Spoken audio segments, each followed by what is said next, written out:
গাঁও প্ৰধান ডাঙৰীয়া আমাৰ মাজতে উপস্থিত আছে বাপজনা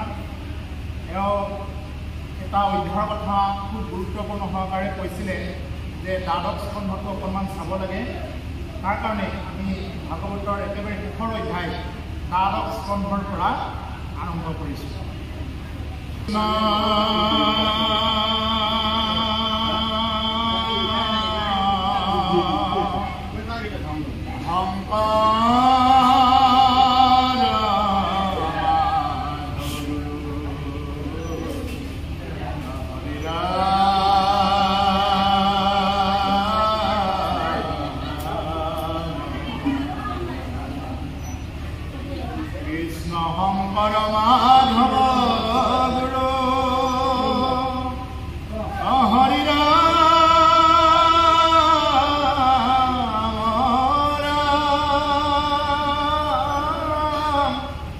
কৃষ্ণ শংকৰ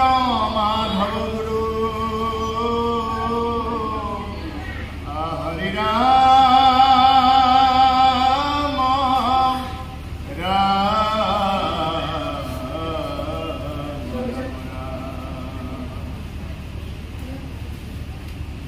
শ্ৰীমদ ভাগৱত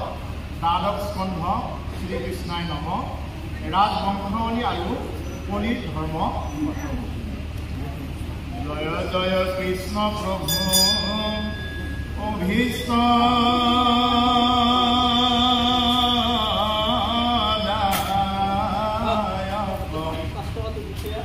বিবেৰ জীৱন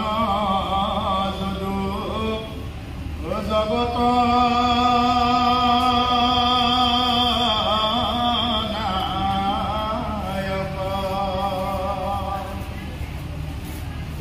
জয়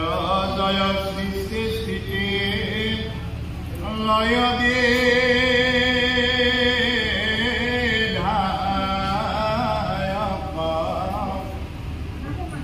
অসুৰনাথ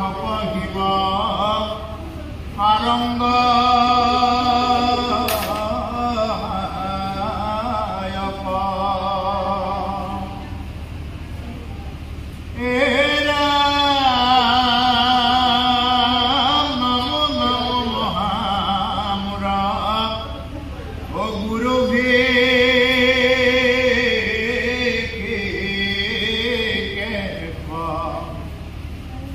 কৃষ্ণৰ চৰণে মনে পায়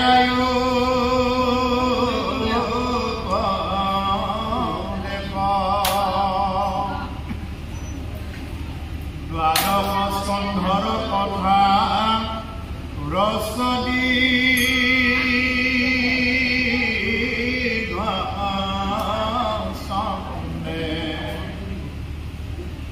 কৃষ্ণৰ কিংকৰে দিয়া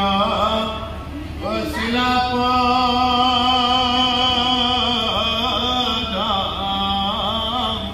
বন্ধে।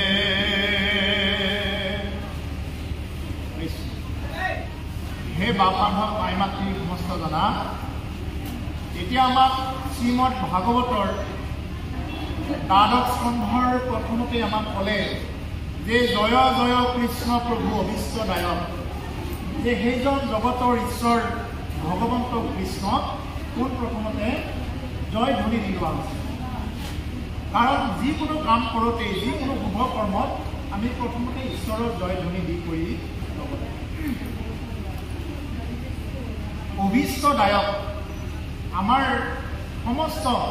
যিবিলাক নেকি কলিৰ তাপবিলাক আছে, যিমানবিলাক আমাৰ মলমতী মনুষ্যৰ কিছুমান তাপ থাকে, এই কলিৰ কিতাপৰ পৰা বাচিবৰ কাৰণে বা সেই অভিষ্টবিলাক গুচাবৰ কাৰণে নোহোৱা কৰিবৰ কাৰণে পৰা একমাত্ৰ ভগৱন্ত হ'ল ঈশ্বৰ কৃষ্ণ। জীৱেৰ জীৱনৰ যদু জগত নায়ক, জীৱেৰ জীৱন বুলি কৈছে। এতিয়া খুব ডাঙৰ কথা এইটো, জীৱেৰ জীৱন মানে আমি যিবিলাক নেকি জীৱ ইয়াতে লাভ কৰি আছোঁ, এই জীৱবিলাকৰো জীৱন হ'ল ভগৱন্ত কৃষ্ণ নিজে। কাৰণ তেওঁৱে কি কৰি আছে, ইয়াতে সকলোৰে ভিতৰত তেওঁ বহি আছে। তেওঁহে আমাক কি কৰি ৰাখিছে, চৈতন্য কৰি ৰাখিছে। যে ভগৱন্ত পুৰুষে যদি চৈতন্য কৰি নাৰাখিলেহেঁতেন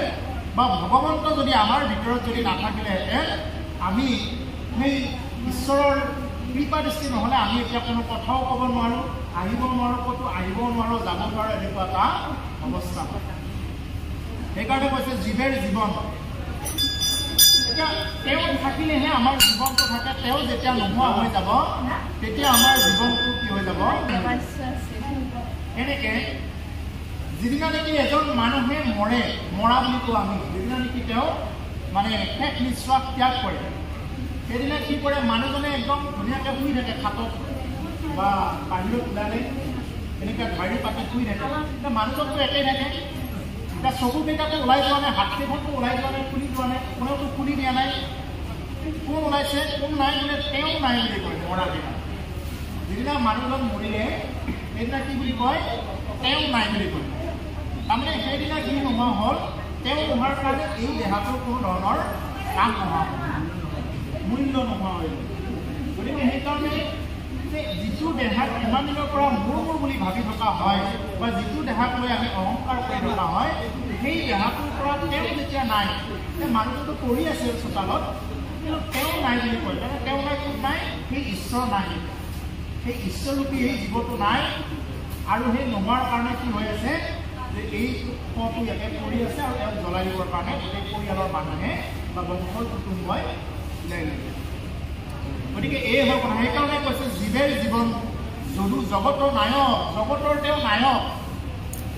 নায়কবিলাকৰ কথা কৈ এতিয়া এই চিনেমাত যে কিছুমান নায়ক থাকে, হিৰো থাকে নহয়,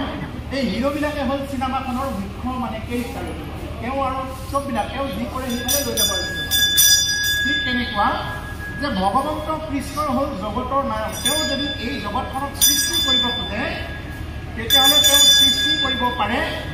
আৰু তেওঁ যদি সংহাৰ কৰিব খোজে তেওঁ সংহাৰো কৰিব পাৰে। তেওঁহে একমাত্ৰ ঈশ্বৰ কৃষ্ণ, যে তেওঁৱে কি ক'ব পাৰে, এই সৃষ্টি স্থিতিৰ যিটো নেকি ধাৰা এইটো বৰ্তাই ৰাখিব পাৰে। বাকী কোনো দেৱতাৰ সৃষ্টি স্থিতি কৰাৰ অধিকাৰ আৰু নাই। আমাৰ ইয়াৰ পৰা ব্ৰহ্মলোকলৈ আমি যিমানবিলাক দেখা পাই আছোঁ, আমাৰ এই ভূলোকৰ পৰা ব্ৰহ্মলোকলৈ আমি যিমানবিলাক দেখা পাই আছোঁ, এই সকলোৱে মায়া সজ্জাৰ মাজত আছে। তাৰ পৰা কি কৈছে, ব্ৰহ্মা আদি কৰি জীৱ জন্তু ৰাম ৰাম ৰাম ৰাম ৰাম মায়া সজ্জাৰ মাজে উভতি যায়। যে ব্ৰহ্মা আদি কৰি যিমানবিলাক জীৱ দেখা পাইছে ইয়াতে, সকলোবিলাকে কি হৈ আছে, মায়াৰ মাজত উভতি যায়। আমি সকলোৱে এতিয়া যদিও আমি ইয়াতে চকু মেলি আছোঁ, বোলে আপুনি জাগি আছেনে, বোলে হয় মই জাগি আছোঁ, নহয়। যি মানুহে ঈশ্বৰ সাধনা কৰা নাই, যি মানুহে কৃষ্ণ কথা এবাৰ শ্ৰৱণ কৰা নাই, সেই মানুহ জাগা হোৱা নাই।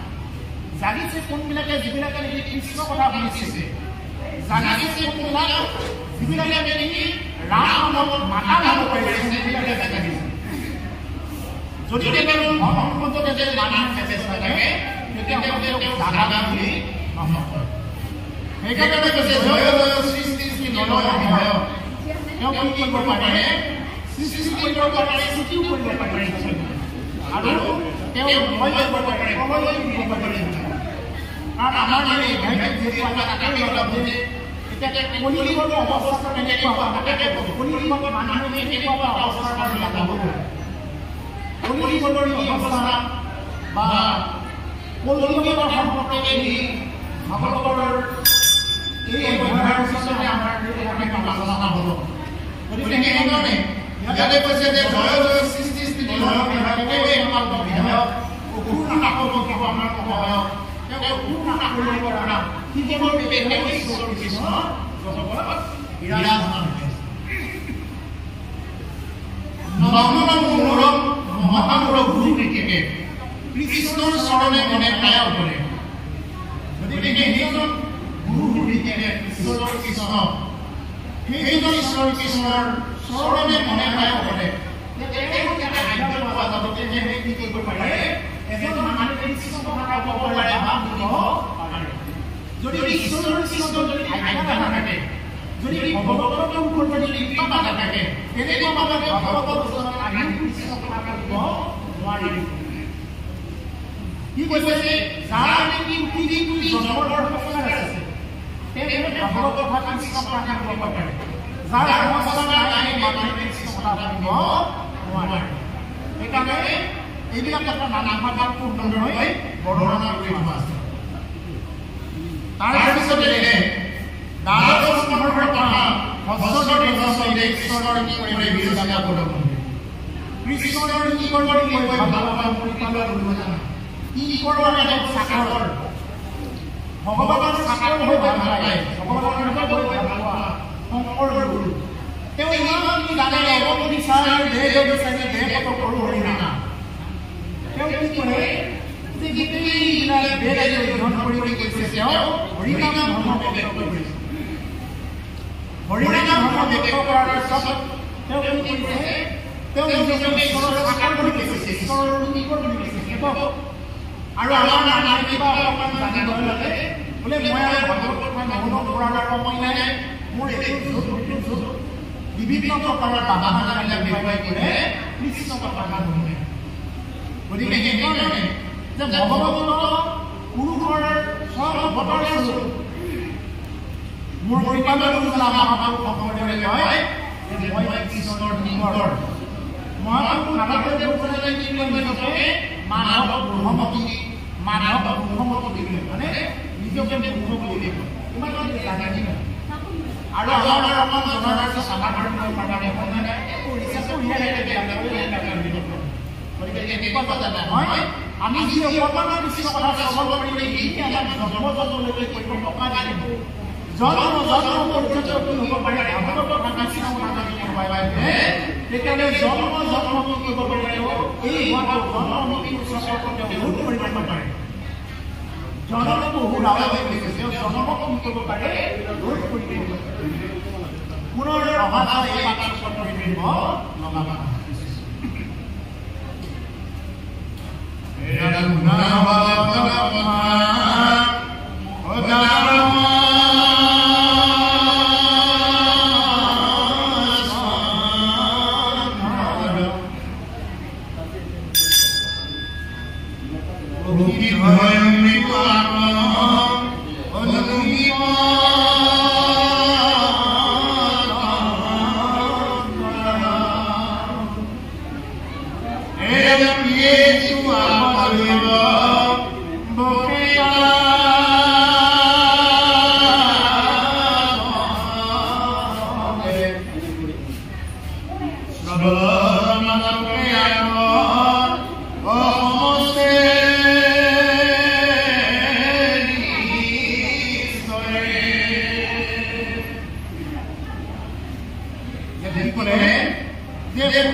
কিন্তু ইয়াতে এটা কথা আছে যে জানি চকুৰে তাক যেহেতু আইনাৰ প্ৰয়োজন নাই গ্লাছৰ প্ৰয়োজন নাই চকু নোহোৱা মানুহক গ্লাছৰ প্ৰয়োজন আছে যিটো অন্ধ মানুহক যেনেকৈ গ্লাছৰ প্ৰয়োজন নাই ঠিক তেনেকুৱাকৈ কিছুমান মানুহক ভাগৱতৰ জ্ঞান দিলেও অন্ধ চিনি নাপায় গতিকে অন্ধ মানুহক তেনেকৈ উপদেশ দি লাভ নাই বাকীবিলাকে এই কথাবিলাক ল'ব নোৱাৰে গতিকে সেইকাৰণে যে এইকাৰণে আছে প্ৰকৃতি অনুমতি নহয় স্বতন্ত্ৰ যে অনুমতিতকৈ অধিক এই কথাবিলাক যদি কোনোবা যদি দ্বিতীয় মানুহ যদি ল'ব পাৰে কোনোবা যদি পিলাৰ আছিলে তেখেতে ল'ব পাৰে তেওঁৰ জনমলৈকে হৈ যাব নমস্কাৰ হৈ যাব তেওঁৰ জন্মপতি হৈ যাব আৰু বুদ্ধপতি হ'ব বন্ধুপতি যাব লগা নহ'ব সেইকাৰণে কৈছে যিটো আকৌ দৈৱকে তাক হৰে যিয়ে যদি দৈৱকক আহি পেলাই কৰিব পাৰে কৰিব পাৰে বোলে ভাগৱত অনুষ্ঠান আছে আজি কিছুমানে কৈছে যে নামাজে ভাগৱত কিছুমানে কৈছে যে ভাগৱত আছে যে জানি ইমান বৰষুণি দিয়ক যিমান দলীয় মুহাইৰ কথা নাই ভাগৱত অনুষ্ঠান আছে তেতিয়া জানেই গতিকে সেইকাৰণে যিহেতু এনেকৈ আহি ভাগৱতৰ ৰস পিব পাৰে পান কৰিব পাৰে তেওঁ জীৱনত তৃতীয় মুক্ত হ'ব পাৰিব সংসাৰৰ তাকৰ পৰা তেওঁ মুক্ত এতিয়া সংসাৰৰ তাক পৰা বস্তুটো কি বস্তু আমাৰ সংসাৰৰ তিনি পুৰা জুয়ে বা তিনিটা তাপে সদায় অপৰিত জড়িত আছে আদি ভৌতিক তাপ আদি দৈনিক তাপ আৰু আধ্যাত্মিক নামৰ তিনি পুৰা তাপে আমাক সকলোকে কৰি আছে আদি ভৌতিক মানে কি আমাৰ ভৌতিক শৰীৰৰ জ্বৰৰ পৰা কাহৰ পৰা মূৰৰ বিষৰ পৰা পেটৰ বিষৰ পৰা গাঁঠিৰ বিষৰ পৰা বিভিন্ন প্ৰকাৰৰ বেমাৰ আছে এই ভৌতিক শৰীৰ উৎপন্ন হোৱাৰ কাৰণে এই শৰীৰটোৰ তাপমাত্ৰাক আদি ভৌতিক তাপ বুলি কোৱা হয় জীৱ মাটি এইবিলাক হৈ থাকে আমাৰ মানুহৰতো ক'বই নালাগে আৰু নাখাবলগীয়া খায় নাযাবলগীয়া খাই বেছি তাপত প্ৰকৃত কৰিব আদি দৈনিক তাপ দৈনিকক্ৰমে মানে এই মানুহজনৰ লগত মই আছিলোঁ হঠাতে শৰীৰত বস্তা খাই পানী দিলে তেতিয়া উপস্থিত হ'ল এই মানুহজন আছিলে যে হঠাতে হাতে কামুৰিলে হঠাতে বিচাৰ দিলে এইবিলাক হ'ল দৈনিকক্ৰম কথা হৈ গ'ল আৰু হ'ল এটা হ'ল আধ্যাত্মিক তাপ আধ্যাত্মিক তাপ কি বস্তু হঠাতে একদম ধুমুহাইলে উপায় নাই আৰু নিম্নগামী বৰষুণ দিছে উপায় নাই আৰু কি কৰিব ইয়াৰ পৰা আঠাইৰ মানুহৰ হেৰি মানে যদি পাবা নকৰে ভূমিকম্প আহে আগ্নেয়গিৰি হ'ল এনেকুৱা বিভিন্ন প্ৰকাৰৰ যিবিলাক প্ৰাকৃতিক দুৰ্যোগ আছে এইবিলাক হ'ল আধ্যাত্মিক তাপ আৰু এই আধ্যাত্মিক তাপে আমাক আৰু দুটা প্ৰকাৰে তাপ শাৰীৰিক তাপ মানসিক ভাৱে কেনেকৈ পাওঁ বোলে কোনোবাই বোলে আমাক একদম মানে বেয়া কৰি আছে ইমান বেয়া কথা কিছুমানে একদম তাক প্ৰভাৱৰ কৰি থাকে কাৰোবাৰ গালি দি থাকে কিবা এইবিলাক হ'ল আমাৰ মানসিক তাপ বোলে ভাগৱতটা খাব পাৰে মানসিকতা খাব নোৱাৰে ভাগৱতটা খাব পাৰে নাম বোলে ভাগৱতটাতে অকণমান সহযোগ কৰিব পৰা গতিকে এইকাৰণে আমি সংসাৰ এনেকুৱা আমি এই তাপৰ পৰা মোচন কৰি দিব পৰা একমাত্ৰ ভগৱন্ত হ'ল ঈশ্বৰ কৃষ্ণ তাকে কৈছে যে পিয়াকো জীৱাকৰ দৈৱকে তাপ হৰে শ্ৰৱণ মাত্ৰকে আয়ো সমস্ত নষ্ট কৰে শ্ৰৱণ মাত্ৰকে শ্ৰৱণ মানে কাণেৰে শুনা যি মানুহে এবাৰ এই কথাবিলাক কাণেৰে শুনি লয় কৃষ্ণ কথা যদি কোনোবাই এবাৰ কাণেৰে শুনি লয় কি হ'ব পাৰে তেওঁ সমস্ত বিলাকৰ পৰা নিস্তাৰ হ'ব পাৰে সমস্ত তাপৰ পৰা তেওঁ যেনেকুৱাকৈ হৈ যায় যে বৰষুণৰ পানী যেতিয়া বাৰিষা যেতিয়া আহে গোটেই খাল বিলাকে ভৰা হয় খৰাং অহাৰ লগে লগে এইবিলাক নিজে নিজে পৰিষ্কাৰ হৈ যায় তাকে কি কৈছে নাম পাতিছে এই কৰ্মতে ভগতৰ হিয়াত প্ৰৱেশ কৰি দুৰ্বাসনা কৰে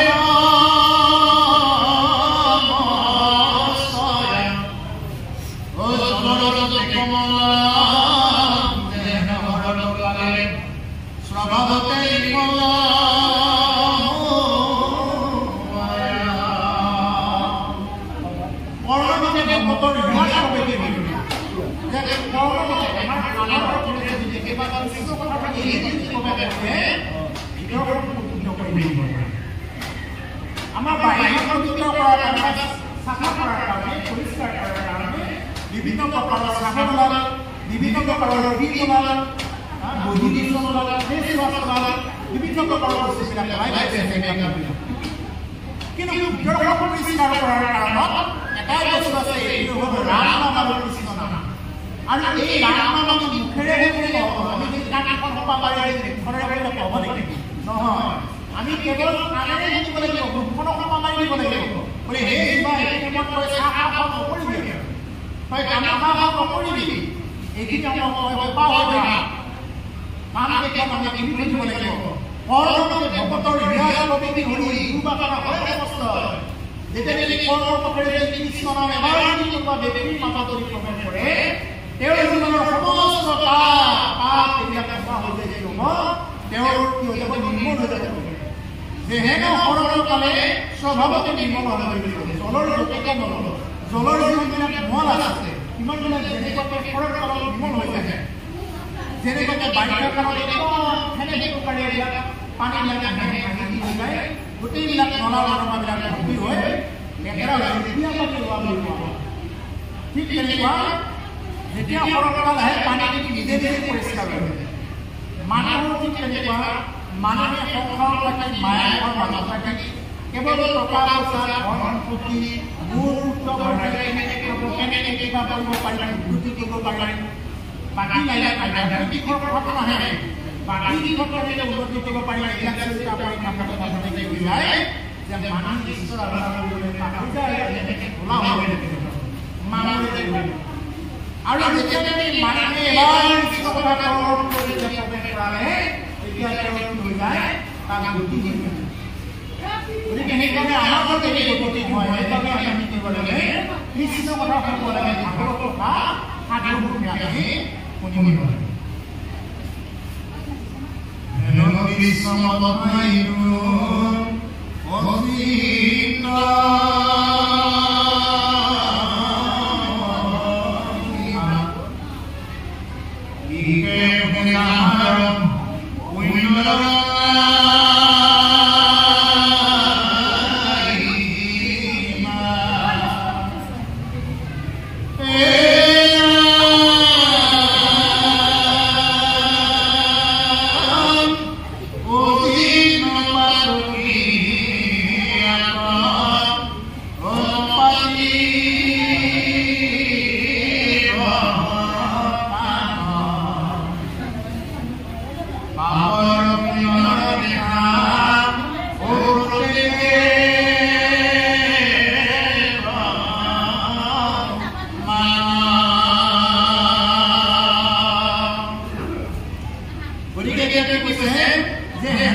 আমি দেখি নাপাওঁ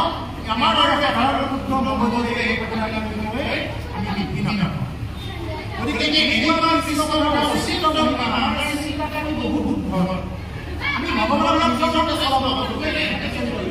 মই এইটো বুজিছোঁ দিবই লাগিব নাজানো আজি ইয়াতে চবে বন্তি দিছে প্ৰত্যেক বস্তু বন্তিৰ মাজত মানে এটা বেলেগ আছে ঈশ্বৰৰ নিবেদন যদি তাকে নিবেদন কৰিব সকলোৰে জন্ম আমাৰ এই গোপাল জগন্নাথ সংঘৰ যিবিলাক বাকীয়া আছে সকলোৰে জন্ম সকলোৱে ভালে থাকক কৃপা কৰক এনেকৈ যে সকলোৱে প্ৰাৰ্থনা কৰিব হয় এইটো নিশ্চয় উপভোগ কৰি দিব আৰু ভগৱানে বাকীবিলাকক ৰাখিব আমি যেতিয়া চবৰ মংগলৰ বাবে প্ৰাৰ্থনা কৰি মূৰটো পাতি পেলাই বাকীবিলাকক প্ৰাৰ্থনা কৰিব চবতে মংগল কৰিব গতিকে সেইকাৰণে আমি ঈশ্বৰৰ ওচৰত প্ৰাৰ্থনা কৰি কৰিব লাগে যে হে প্ৰভু এই চাকিৰ দিছোঁ যাতে সকলোৰে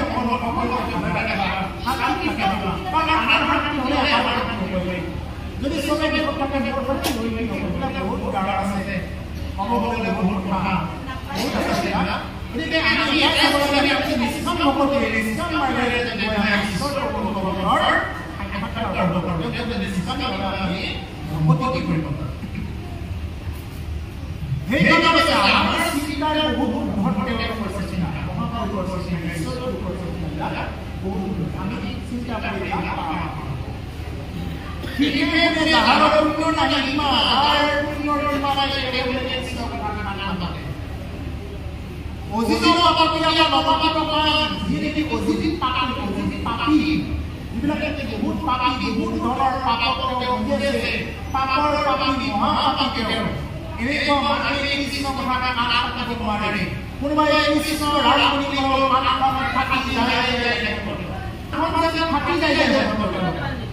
তাকে কৈছে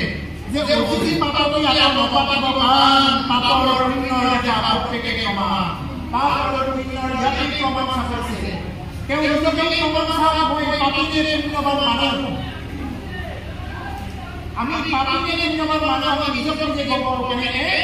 যদি মোৰ কৃষ্ণ কথা গতি হৈছে যদি মই ৰামৰ কথা শুনি ভাল পাওঁ কৃষ্ণ কথা শুনি যদি ভাল পাওঁ তেতিয়াহ'লে ময়ে পুণ্য কৰিব আৰু যদি মই এই কথা কাৰণে সঁচাকৈ লৈ মানে আহিলোঁ পঢ়িলোঁ এতিয়া কোনো যাব নোৱাৰা নে কিবাকে পঢ়িলোঁ এতিয়া লিখিবলৈ বেয়া লাগে নেকি এনেকুৱা যদি ভাৱনাকে নিজকে গম পাই হ'ল আৰু তেতিয়াহ'লে এই পাপটো নিবাৰণ কৰিবৰ কাৰণে তাই কৈ আছে তেওঁক অভ্যাস কৰিব লাগিব কেনেকৈ অভ্যাস কৰিব লাগিব সাধু সংগত আহি এনেকৈ অভ্যাস কৰিব লাগিব অভ্যাস কৰিলে হ'ব তেওঁৰ উৎপত্তি হ'ব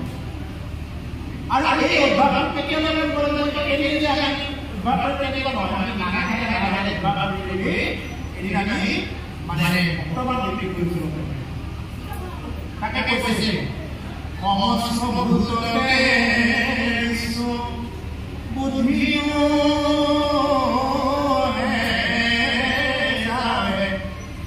ও কায়াবাই কোনে ভাত কিবা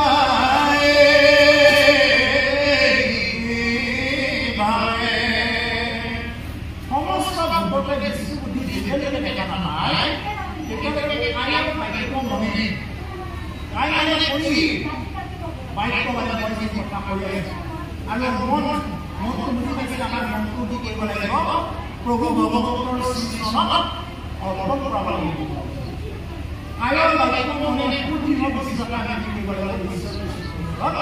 সমৰ্পণ কৰিব লাগিব এনেকুৱা আমি কি কৰিব লাগিব কৃষ্ণৰ কথা শুনিব লাগিব আৰু এই কেনেকৈ কায়ৰ বাক্য মনে উদ্ধাৰ হ'ব এনেকৈ যেতিয়া উদ্ধাৰ কৰি তেতিয়া আমি দেখিম সমস্ত ভূততে নহ'লে কিন্তু আমি দেখা পাম এই অনুকূলে ই বোলে মতা মাইকী পুৰুষ মহিলা উশাহ চাকৰ ধনী দিয়া ই বোলে চহৰৰ দিলে গাঁৱৰ ক'লা বগা ই বোলে জাতি কমল জাতি এইবিলাক দেখা পাব লাগিব মানে জাতিটোৱে বিচাৰ কৰে যি মানুহৰ আধ্যাত্মিকতা বোলা বস্তু নাই সেই মানুহে জাতি বিচাৰ কৰি ধৰ্ম কৰে ধৰ্ম জাতি কথা আহিব নোৱাৰে ধৰ্ম বৰ্ণৰ কথা আহিব নোৱাৰে ধৰ্ম চব একে নহয় সেইকাৰণে শাস্ত্ৰত কৈছে জন্মে দেৱে পৰে পুত্ৰ দেৱে ধৰ্ম কৰিলে হয় তেওঁ পুত্ৰ দ্বিতীয় দেৱে ধৰ্ম কৰিলে পুত্ৰ ব্ৰহ্ম জাতি জড় সব ব্ৰাহ্মণ ব্ৰহ্ম থাকিলে তেওঁ কৰে ব্ৰাহ্মণ কৰে আৰু নমস্কাৰে দিচ্ছতি নমস্কাৰে তেওঁ কৰে কি কৰে দ্বিতীয় নমস্কাৰ মানে কি পৰমা জীবনৰ পৰা তেওঁ পৰমেশ্বৰৰ সত্য প্ৰাপ্ত হ'ল পৰম যদি মোবাইল মানাকে কেনেকৈ প্ৰকল্পনতে আছে আৰু পৰম যিজনে পায় যদি বহু সফল হৈছে সেইকাৰণে প্ৰায় তেওঁ বিশ্বাস কৰিবলগীয়া যেনেকৈ শিক্ষকৰ ল'ৰা-ছোৱালী ছোৱালীবিলাক শিক্ষকক কিবা নহ'ব পাৰে ডক্টৰ নহ'ব পাৰে ইঞ্জিনিয়াৰৰ ইঞ্জিনিয়াৰ নহ'ব পাৰে বা চুৰ ডকাইতৰ ইঞ্জিনিয়াৰ হ'ব পাৰে পাৰে নহয় ঠিক তেনেকুৱাকৈ এই জাতিটো চালে কিন্তু ব্ৰাহ্মণ বুলি নকয় বোলে উপাধি লুকিলে উপাধি চাই পেলাই ব্ৰাহ্মণ বুলি নকয় কি বুলি কয় কৰ্মই ধৰ্ম কৰ্মতে ধৰ্মটো বিধান নকৰে তেওঁ যদি কৰ্ম যদি বিশেষ কৰে তেতিয়াহে তেওঁ ধৰ্ম বিধান আৰু জাতি বিধান নকৰে তেওঁ যদি কৰ্ম যদি বিচাৰি কৰ্ম কৰি থাকে উচ্চ জাতিত জন্ম গ্ৰহণ কৰা যদি মদ্যপানী খাই কৰে তেওঁ যদি বিচাৰি আচৰণ কৰি দিয়ে তেওঁ কোনো ধৰণৰ জাতিত মানে তেওঁ উগ্ৰ হৈ আছে আৰু যদি যি জাতিত জন্ম গ্ৰহণ নকৰোঁ তেওঁ যদি কৃষ্ণ সাধনা কৃষ্ণ গ্ৰহণ কৰিছে ৰাম তেওঁৰ পৰা আমি কি কৰিব পাৰোঁ তেওঁৰ পৰা আমি দেশবস্ত্ৰ শুনিব পাৰোঁ তেওঁৰ পৰা আমি সকলোবিলাক কৰ্ম পৰ্যন্তে গ্ৰহণ কৰিব পাৰোঁ গতিকে সেইকাৰণে আমাৰ কি কৰিব নালাগে কাকো জাতি চাই পেলাই আমি কি কৰিব নালাগে ভাগ বতৰা কৰিব নালাগে কোনোবা সৰু মানুহ ডাঙৰ মানুহ ক'লা বগা আমাৰ ভাগৱতে এইবিলাক শিক্ষা দিয়া নাই ভাগৱতে কৈছে সকলো সমান সকলোৰে ভিতৰত ৰাম আছে সকলোৰে ভিতৰত আত্মবুদ্ধি কৰি ল'ব লাগে তাকে কৈছে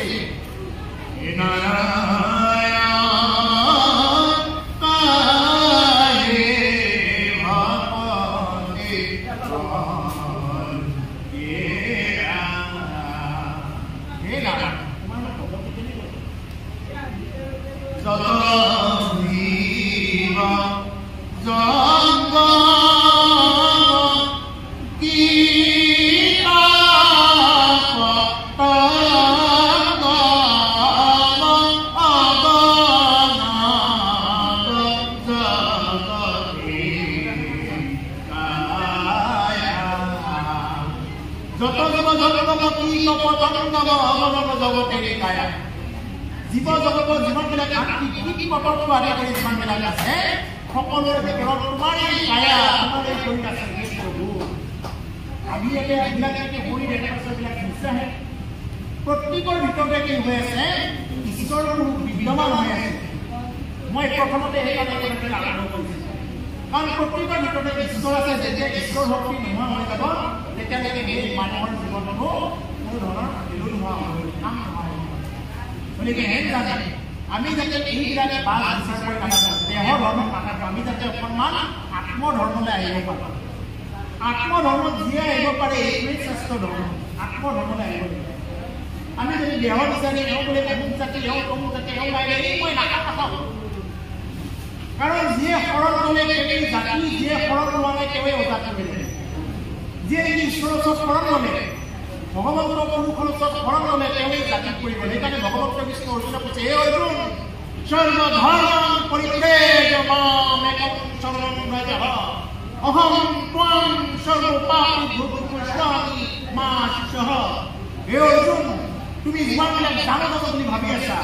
তুমি যিমানবিলাক জাতি ধৰ্মক লৈ অহংকাৰ কৰি আছা বোলে মই বহুত বল শক্তিশালী মই বহুত পাৰো বুলি ভাবি আছা, এই সকলোবিলাক বাদ দি পৰা তুমি মোৰ ওচৰত শৰণাপন্ন হোৱা মই তোমাক সকলো অহংকাৰৰ পৰা ৰক্ষা কৰি দিম। সেইকাৰণে অৰ্জুনে ভগৱন্ত পুৰুষৰ ওচৰত শৰণ লৈছিলে। কি কৰিছিলে অৰ্জুনে সেই ঘোঁৰাটোৰ ৰক্ষণৰ যিকেইটা লেকাম আছিলে সেই লেকামকেইডাল ভগৱন্ত কৃষ্ণৰ ওচৰত অৰ্পণ কৰাইছিলে। যে অৰ্জুনৰ ৰক্ষণৰ 4টা ঘোঁৰা আছিলে আৰু 4টা ঘোঁৰাৰ 4টা লেকাম আছিলে চিত্ত বুদ্ধি মন আৰু অহংকাৰ। এই চিত্ত বুদ্ধি মন আৰু অহংকাৰৰ এই লেকামকেইডাল কি কৰিব লাগে আমি ভগৱন্ত পুৰুষৰ ওচৰত সমৰ্পণ কৰাই দিব লাগে। হে প্ৰভু যে আজিৰ পৰা মোৰ এই দেহৰূপী ৰক্ষণ চলাবৰ কাৰণে তোমাৰ ওচৰতে সমৰ্পণ কৰাই দিছোঁ প্ৰভু যে আমাৰ এই দেহৰূপী ৰক্ষণ তুমি চলাবা। কাৰণ আমি নাজানো ক'ত গ'লে ভাল হয়, ক'ত গ'লে কি আছে, ক'ত গ'লে বা কি আছে বুদ্ধি ক'ব লগা হয়। জীৱনৰ বাটৰ ব্ৰহ্মাণ্ডৰ আমি একেবাৰে নাজানো। গতিকে সেইকাৰণে হে প্ৰভু যে তোমাৰ ওচৰতে অৰ্পণ কৰি দিছোঁ এইখিনি কি কৰিব লাগে আমি তেওঁৰ ওচৰত শৰণাগত হ'ব। শৰণাগত নোহোৱা পৰ্যন্ত কি নহয় এজন মানুহে তেওঁ সেই সংস্কাৰখিনি প্ৰাপ্ত নহয়। গতিকে সেইকাৰণে শৰণ লোৱাটো গুৰুত্বপূৰ্ণ। শৰণ মানে কি? শৰণ মানে সশৰীৰত ভ্ৰমণ কৰা নহ'লে আনন্দ। সশৰীৰ আমাৰ এইটো হ'ল সশৰীৰ, আমাৰ এই শৰীৰটো সশৰীৰৰ দৰে আমাৰ এই আছে এই নাই। এই যেতিয়া নেকি মই ওলাই যাম ইয়াৰ পৰা মই যোৱাৰ লগে লগে কি হৈ যাব এই শৰীৰটো ইয়াতে পৰি থাকিব।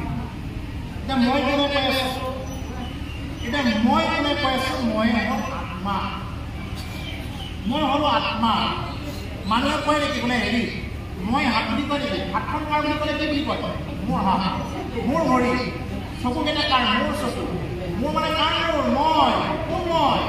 মই তেওঁ, তেৱেই মই। এই ধাৰণা মানে কি হাতখন কাৰ? মই হাত বুলি নকওঁ, মই হাত, মই ভৰি, মই পেট বুলি নকওঁ, মোৰ পেট, মোৰ হাত, মোৰ ভৰি। আকৌ অকণমান ভিতৰলৈ সোমাই গৈছোঁ। ভিতৰলৈ সোমাই গৈ আমি কি পাওঁ বোলে আজি মোৰ মন যোৱা নাই, আজি মোৰ মন যোৱা নাই। কাৰ মানে মোৰ মই এই মইটোৱে গ'লো। সেইকাৰণে যিজন ঈশ্বৰ আমাৰ ভিতৰত বিদ্যমান হৈ আছে আৰু আমি সেইকাৰণে কি কৰিব লাগে তেওঁৰ উপস্থিতিটো আমি উপলব্ধি কৰিব লাগিব। তেওঁ যিদিনালৈকে নোহোৱা হৈ যাব, যিদিনা আমাৰ পৰা নোহোৱা হৈ যাব আপোনালোকে সেইদিনা আমাৰ কোনো কৰ্ম কৰিবৰ কাৰণে আৰম্ভ কৰি নাথাকিব। সেইকাৰণে আকৌ কৈছে ৰূপে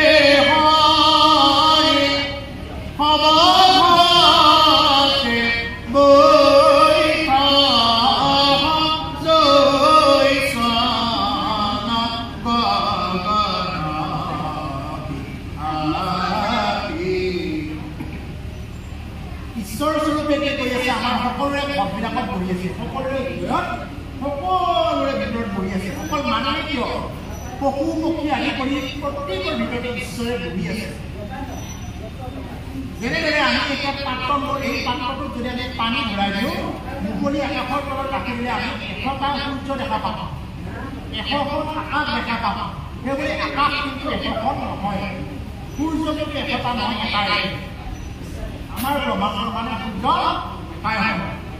গতিকে সেইকাৰণে যে যেনেকৈ সূৰ্য এটাই নহয় ঠিক তেনেকৈ আমাৰ প্ৰত্যেকৰ ভিতৰত কি হৈ আছে ঈশ্বৰ ৰূপে আছে কিন্তু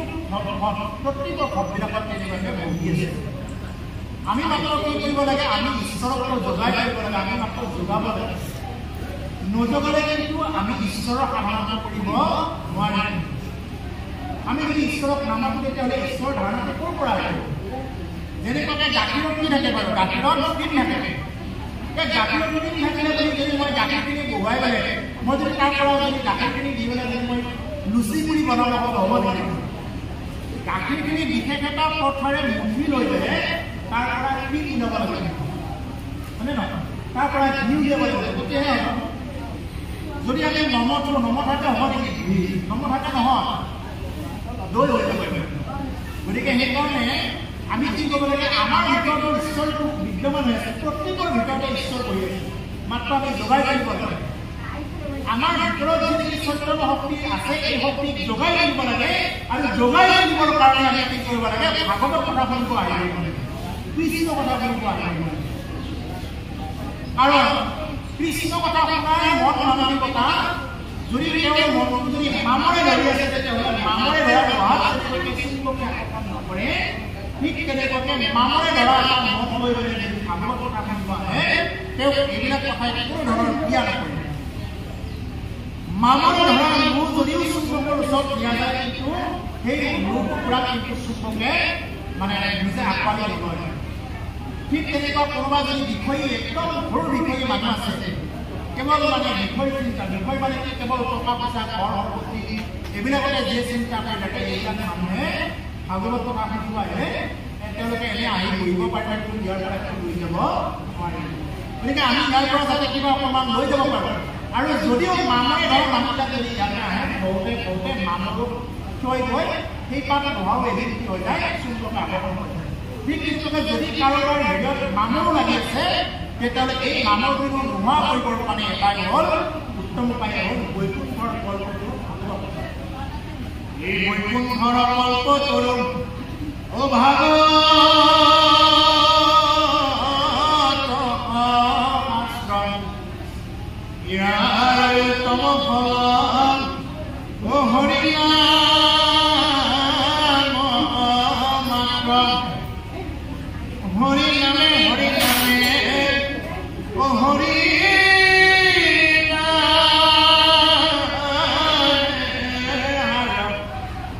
ও হৰি নামে পৰি আছে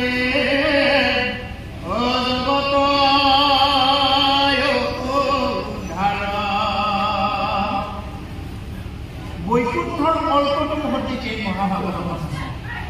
এই ভাগৱত আচলতে যাৰ যোগ্য পূজা পাতল নকৰিলেও ভাগৱত পঢ়িলে এই ফল আৰু আপোনালোক বৰ বাগিচা বাকী ৰাইজে এই কথাটো জানি আপোনালোকে প্ৰতিবাৰে ভাগৱত প্ৰবচন আপোনালোকে এই যে কলিযুগত কি আছে কলিযুগত বিভিন্ন প্ৰকাৰৰ জাত যজ্ঞ কিবা কিবি বহুত প্ৰকাৰৰ আছে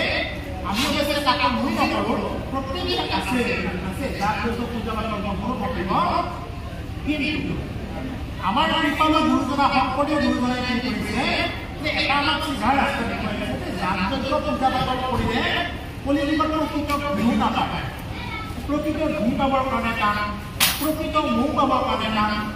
প্ৰকৃত ব্ৰাহ্মণ পাবৰ কাৰণে টান আজিকালিতো আৰু মানে ধৰিবই নোৱাৰে যাক নমুনডালে থাকে ধৰিবই নোৱাৰে গতিকে সেইকাৰণে কৈছে যে কলিযুগত ইমানবিলাক জামেলা কৰা কৰি যদি কলিযুগত কোনোবাই যদি ভাগৱত শ্ৰৱণ কীৰ্তন কৰে শ্ৰৱণ মানে কাণেৰে থকা কীৰ্তন মানে আইসকলে আজি বাদ্য বাজনা লৈ আহিছে যে কীৰ্তন কৰিব অলপ লাহে লাহে এই যে শ্ৰৱণ আৰু কীৰ্তন ইয়াৰ মাধ্যমতে কি আছে কৃষ্ণক পাই ঈশ্বৰক পাই ইয়াৰ মাধ্যমত ইমানখিনি জাগ্ৰত পূজা পাতল কৰিলে কি হৈ যায় মানুহৰ বহুতখিনি কষ্ট কথাখিনি হৈ যায় যে যদি প্ৰকৃত বস্তুটো নাপায় সাৰ্থক হৈ যায় গতিকে কলিযুগত আমাক কি কৈছে ভগৱন্ত কৃষ্ণই উদ্ধৱক কৈছে একাদশ স্কন্ধত এইবিলাক কথা কৈছে একাদশ স্কন্ধত উদ্ধৱক কৈছে হে উদ্ধৱ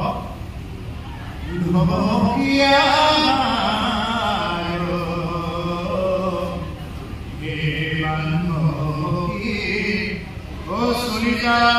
বদৰিকা লাগিয়া আৰ নকৰা কন্দনা মুকালাগি নকৰা কন্দনা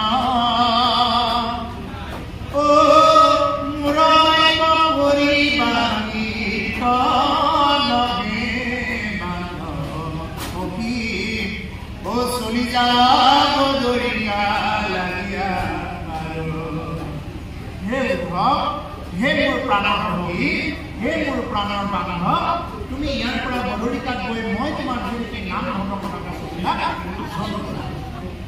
উদ্ধৱ আজিও জীয়াই আছে উদ্ধৱ চাৰিদিনে অমৰ আৰু সেইকাৰণে এই ভাগৱতৰ মাজতে আমি যিবিলাক চৰিত্ৰ আমি পাওঁ ভাগৱত শ্ৰৱণ কৰিলে আমি এইবিলাকৰ বুজি পাওঁ তাকে কৈছে ভাগৱত কি কৈছে সেইকাৰণে ভাগৱতক কৈছে মই ভাগৱতৰ মাজতে হেৰি কলি দিব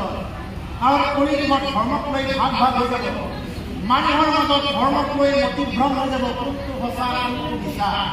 কোনফালে গ'লে হৰিক পাব এই মানুহৰ মাজত সেইকাৰণে ভগৱন্ত কৃষ্ণই উদ্ধৱক কৈছে হে উদ্ধৱ হে মোৰ প্ৰাণৰ বাবা মই ভাগৱতৰ মাজতে বাংলৈ ৰূপত থাকিম বাংলৈ বাইক মই বাইকে হ'ল শব্দই হ'ল ব্ৰহ্মই ভাগৱত গতিকে এই ভাগৱত বুলি কোৱা হয় সেইকাৰণে আমি হাল্লা কৰিব নালাগে ঘৰচোৱা কথাবিলাক পাতিব নালাগে বিষয়ী কথাবিলাক পাতিব নালাগে বিষয়ী কথা চিন্তা কৰিব নালাগে ভাগৱতৰ আসনৰ ওপৰৰ আসনত বহিব নালাগে যদি কোনোবা একেবাৰে নোৱাৰা মানুহ আছে বোলে ভৰি দি কঁকালৰ দি একেবাৰে নোৱাৰে আৰু তেওঁ অকণমান চাইডত বহি আছে তেওঁৰ কাৰণে এইটো কিন্তু যদি কোনোবাই মানে নিজকে যদি বোলে মই সিহঁতৰ লগত কিয় বহিব ইমান সৰু আমি সিহঁতৰ লগত এইবুলি যদি কাৰোবাৰ যদি ভাৱ হয় এই মানুহে কি কৰিব এই প্ৰতি হৈ থাকে কাৰণ ভাগৱত দিব লাগিলে আমি কিছুমান বস্তু ত্যাগ কৰিব লাগে এইবিলাক আচলতে ভাগৱত নোচোৱাৰ আগতেই কৰিব লাগে ভাগৱত নোচোৱাৰ আগতে কিয় কৰিব লাগে কাৰণ মানুহে কি ভুল কৰে যি মানুহৰ জাত্যাভিমান থাকে যি মানুহৰ জাতিত্ব অভিমান থাকে সেই মানুহে ভাগৱত দিব পাৰে যি মানুহৰ পাণ্ডিত্যাভিমান থাকে পণ্ডিতত্ব অভিমান থাকে মই বহুত যাম ইয়াৰ পৰা এই মানুহে ভাগৱত পঢ়া যি মানুহৰ ৰূপাভিমান থাকে মই দেখাত বহুত ভাল সিহঁতৰ লগত কিয় কৰিম মই সেই মানুহে ভাগৱত যি মানুহৰ ধনাভিমান থাকে ধনকলৈ অভিমান থাকে সেই মানুহে ভাগৱত এনেকুৱাকে পাণ্ডিত্যাভিমান ৰূপাভিমান জাত্যাভিমান গুণাভিমান এনেকুৱা বিভিন্ন প্ৰকাৰৰ অভিমানত থকা মানুহে একো শুনিব নোৱাৰে ভাগৱত শুনিব আহিলে একো নাজানো মই একো নাই একো নহয় মই হ'বই পৰা নাই এনেকুৱাকে যদি কোনোবাই সহজ সৰলভাৱে যদি ভাগৱত শুনে প্ৰভু ভগৱন্তই ফুল পাব আৰু বিশেষ যদি কৃত্ৰিমভাৱে যদি ভাগৱত শুনে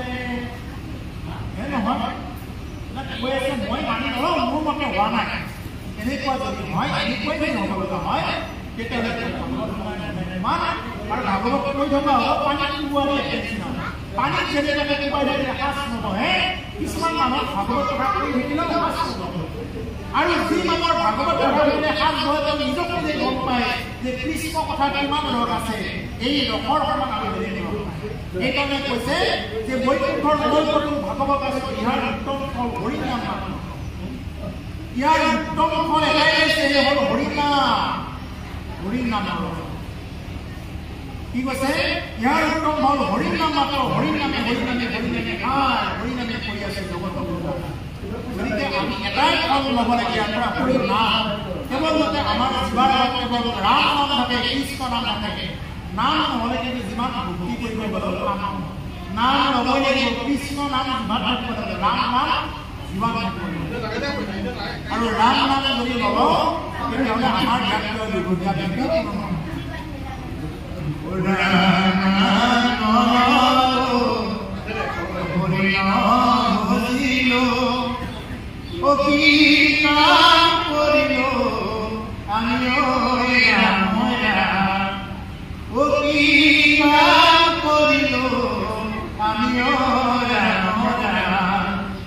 যে ৰাম নাম যদি কোনোবাই নলয় যে হৰি নাম যদি কোনোবাই নলয় তেতিয়াহ'লে কি কাম কৰিব এইবিলাক একো লৈ যাব নোৱাৰে এই সন্মাখনত থাকি মোৰ বুলি কৈ থাকি ইয়াৰ পৰা একো লৈ যাব নোৱাৰে মই অকলে আহিছোঁ সুধা আহিছোঁ ইয়াৰ পৰা নিব লগা পাব লাগে মই মাত্ৰ ইয়াতে কেইটামান দিনৰ কাৰণে ভোগ কৰিবৰ কাৰণে আহিছোঁ কাৰোবাৰ আছিলে আজি মোৰ আছে আজি মই লৈছোঁ আজি মাটিখিনি মোৰ নামত আছে ইয়াৰ পিছতো কাৰোবাৰ নামত হ'ব আমি যেনেকৈ আগৰ আটাটোৰ বিলাকৰ নাম নাজানো এটা আমাৰ তেনেকৈ নামটো নোহোৱা সেইকাৰণে আমি যাতে ভাগৱত কথা কৃষ্ণ কথা শুনি যাতে আমি নাম ধন হৈ যাব নাম ধন তেনেকৈ নহ'ব কৃষ্ণ কথা সেইকাৰণে কৈছে যে পাপৰ পুণ্যৰ দেখা প্ৰত্যেকে প্ৰমাণ যে পাপ আৰু পুণ্যৰ প্ৰত্যেকে ইয়াতে প্ৰমাণ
আমি যদি উৎসাহে পইচা পইচা আৰু শুনি আছো অনুষ্ঠান আয়োজন কৰিব লাগে কৈছো আৰু এতিয়াতো আজিতো কিছুমানে হলি বুলি মানে বৰ বিশেষ ফূৰ্তি খাও পিও মস্তি কৰি লাগি আছে হলি মানে কি গাত হ'ব লাগে গাত বিভিন্ন প্ৰকাৰ মানে ৰং চং মানে অত্যাচাৰ কৰি মানে এটা পিঠা চিষ্টেম আমাৰ হলি কিন্তু সনাতনৰ হলি এনেকুৱা নহয় আমাৰ সনাতন ধৰ্মৰ হলি এনেকুৱা নহয় হলিটো এটা বিশেষ উৎসৱ যেতিয়া নেকি প্ৰহ্লাদ ভক্ত প্ৰহ্লাদক বিভিন্ন প্ৰকাৰৰ শাস্তি দিছিলে পৰ্বতৰ পৰা পেলাই নমৰে হাতীক খচিব দিয়ে নমৰে হাতক খাব দিয়ে মানে একো কাম নহয় মানে বিভিন্ন প্ৰকাৰে চেষ্টা কৰি যেতিয়া প্ৰহ্লাদক মাৰিব পৰা নাই তেতিয়া এই তেওঁৰে মানে শুনিয়ে প্ৰহ্লাদৰ এতিয়া পেহেকে কৈছে বোলে হেৰি এই মুখে দিয়া ভতিজা ভতিজী ভতিজা এই ভতিজাক মুখে দিয়া মই ক'লাম ন মই ব্ৰহ্মাৰ পৰা বৰ পাই আছো কি বৰ পাই আছো মই বোলে মই জুইত পৰি লওঁ জুয়ে নপৰে গতিকে মই তাক ধৰি থাকি জুইৰ পৰা ওলাব নিদিওঁ ডাঙৰকৈ পুৰা জুই লগাই দিয়ে একদম বিশাল জুইটো লগাই দিয়ে লগাই দিয়ে কৈছে হদিকাই কি কৰিছে প্ৰহ্লাদে তেনেকৈ ধৰি লৈ আছে তাকে প্ৰহ্লাদে ইয়াৰ পৰা নলৰে আৰু ইয়াত যাতে পুৰি শেষ কৰে কাৰণ এই ব্ৰহ্মাৰ পৰা বৰ পাই দিছে বোলে কি বোলে তোক জুয়েও নপৰে বৰ পাইছে আৰু তেতিয়া তেনেকৈ আছে এতিয়া জুইৰ ওপৰত যেতিয়া নেকি কৰিছে এতিয়া দেখা পায় এফালৰ পৰা এতিয়া পুৰি আহিছে হলিকা কাৰণ এতিয়া আপোনাৰ যিমানেই পাৱাৰ নাথাকক ৰাজনৈতিক পাৱাৰে নহওক শৈক্ষিক পাৱাৰে নহওক আধ্যাত্মিক পাৱাৰে নহওক যদি এই পাৱাৰবিলাক যদি বেলেগত ভূতবৰ কাৰণে যায় তাৰ কিন্তু পৰিণাম অতি ভয়ানক হয় আজিকালি কিছুমান মানুহৰ আধ্যাত্মিক পাৱাৰ বুলি জানে অকণমান ধৰ্মৰ পৰা জানে সমাজখনক বিপদে কৰিছে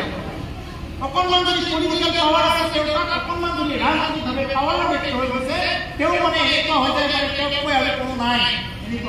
এনেকুৱা অহংকাৰ কৰিব নালাগে আৰু এনেকুৱা অহংকাৰ পতন হয় তাকেই কৈছে হলিকা এই হলিকাই কি কৰিছিলে প্ৰহ্লাদ নিজৰ ভতিজাকক কেনেকুৱাকৈ লৈ পেলাই কি কৰিছিলে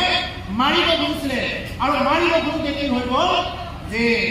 হলিকাক দাহন কৰিলে প্ৰচণ্ড জুয়ে আৰু তেতিয়া প্ৰহ্লাদে কি কৰিছে অগ্নিতত্ত্ব কাৰণ অগ্নি আমাৰ দেহতে আছে পঞ্চতত্ত্ব আমাৰ দেহতে আছে জুই আমাৰ দেহতে আছে পানী আমাৰ দেহতে আছে বায়ু আমাৰ দেহতে আছে আকাশ আমাৰ দেহতে আছে প্ৰহ্লাদে যেতিয়া অগ্নিতত্ত্ব প্ৰয়োগ কৰি দিলে প্ৰহ্লাদৰ নিজে জুয়ে পুৰিব নপৰে এতিয়া জুইখিনি জ্বলাই দিয়াৰ লগে লগে এজনক পুৰিব লাগে সেইকাৰণে হলিকাক পুৰি দিয়ে সেইকাৰণে আমাৰ এই হলি উৎসৱ পালন কৰা হয় ৰং লগাই কিয় আজি এটা পাপিনী এটা পিঠাচি এটা ৰাইট প্ৰকৃতি হৈছে পৰাজয় হৈছে এই যদি ৰাইট প্ৰকৃতি পৰাজয় আৰু ধৰ্মৰ হয় তাৰ কাৰণে হোলী উৎসৱ পালন কৰা হয়, ফাকুৱা উৎসৱ পালন কৰা হয়। আৰু এই কথাখিনি নাজানি মানুহে মদ খাই, মানুহে মাতাল হৈ নিচা কৰি এনেকুৱা হোলী উৎসৱ আমাৰ কোনো শাস্ত্ৰই বিধান দিয়া নাই। এইটো চিধা নাই। আৰু এনেকুৱা যদি কোনোবাই কৰিছে তেওঁলোকে হোলী কৰা নাই, তেওঁলোকে এনে খাই প্ৰত্যেকটো অনুষ্ঠানত তেওঁলোকৰ কেৱল খাওঁ প্ৰিয় বস্তু কৰোঁ এইটোৱে থাকে। হোলী উৎসৱটো এনেকুৱা এটা উৎসৱ, ফাকুৱা চবৰ গালত ফাকুৱা আনিলে, ফাগুগুৰি চবৰ গালত আনিলে, ফুলৰ পৰা বিভিন্ন প্ৰকাৰৰ এই ফাগুন মাহৰ কিছুমান মানে যিবিলাক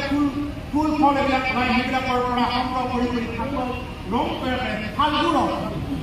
এই ৰংখিনি কি কৰে মানুহৰ দেহত মানে লগাই দিয়াৰ পিছত কি হৈ যায় মানে একে চিনি নোপোৱা যে এইটোতো কোনে মই ধৰিবই পৰা নাছিল ইয়াত বুলি কয়। এই ৰং লগাই কেনেকুৱা কৰিছে ইয়াক মই চিনি পোৱা নাছিল। তাৰমানে কি হৈ যায় মানে আজি আমি দেহৰ তত্ত্বৰে চিনি পোৱা, আত্মতত্ত্বৰে চিনি পোৱাৰ এটা দিন এই হ'ল ফাকুৱা দিন, এই হ'ল হোলী দিন। এই হোলী দিনটোত ইজনে সিজনক মানে ইজন কিবা এনেকুৱাকে চাই থাকে, মায়া ধৰ্মৰ আছে, কি ধৰ্ম চাই আত্মধৰ্ম চাই। ইয়াত আমি সকলোৱে মানুহ বহি আছো, ইয়াত আমি চবেই মানুহ বহি আছো। ইয়াত অমুক জাতি তমুক জাতি, অমুক ধৰ্মৰ তমুক ধৰ্মৰ নহয়। এইকাৰণে হোলী দিনটো এনেকুৱা এটা পবিত্ৰ দিন, আমি চবেই মানে কি কৰিব লাগে আত্মদৃষ্টিৰে আমি চাব লাগে। এই হ'ল হোলী দিন। সেইকাৰণে এই হোলী দিনটোত আমি যাতে খাই লৈ ঘণ্টালি কৰি ৰাস্তাত কালেকশ্যন কৰি আজিকালিতো ৰাস্তাত কালেকশ্যন মানে 1 টকা 2 টকা নহয়, 10 টকা দিলেও মানুহে বেয়া কৰিছে, খাব লাগে। এতিয়া আজি আপোনালোকে বৰবাৰী চিৰাবাকে ৰাইজে ইমান সুন্দৰকৈ আপোনালোকে এই ভাগৱত প্ৰবচনৰ জৰিয়তে এই যিটো অনুষ্ঠান আয়োজন কৰিছে, এইটো সঁচাকৈ লেখত ল'বলগীয়া অনুষ্ঠান। আৰু এনেকুৱা অনুষ্ঠান মানে জগতৰ এইবিলাক আদৰ্শ হওক, এইবিলাক মানে আদৰ্শ হওক, এইবিলাক আদৰ্শ গ্ৰহণ কৰিব লাগে। এইবিলাক আদৰ্শহে মানুহে গ্ৰহণ কৰিব লাগে। এনেইতো আমাৰ কিছুমান খোৱাৰ কামতে থাকে, তাৰমানে ৰ'দ দিলেও খায়, বৰষুণ দিলেও সহায় কৰি থাকে। বোলে আজি বৰষুণ দিছে, এতিয়া ঠাণ্ডা বতৰ এটা পাৰ্টি খাব লাগে, ৰ'দ দিছে ৰ'দ দিলেও পাৰ্টি খায়। কেতিয়াবা যদি কাৰোবাৰ প্ৰেমৰ কৰিলেও পাৰ্টি খায়।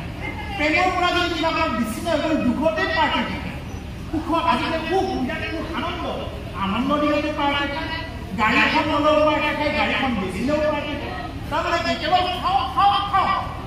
আৰু মানুহে খাবৰ কাৰণে জীয়াই থাকিব নালাগে, মানুহে জীয়াই থাকিবৰ কাৰণে কিবা অকণমান খাব লাগে।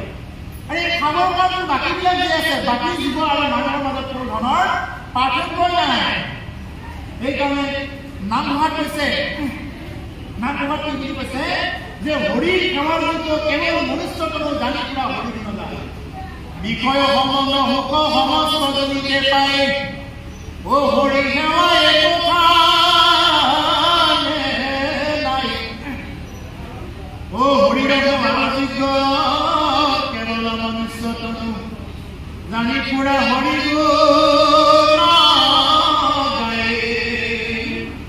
আৰু বিষয় সম্বন্ধীয় অসুখবিলাক সমস্ত জনিতেই পায়।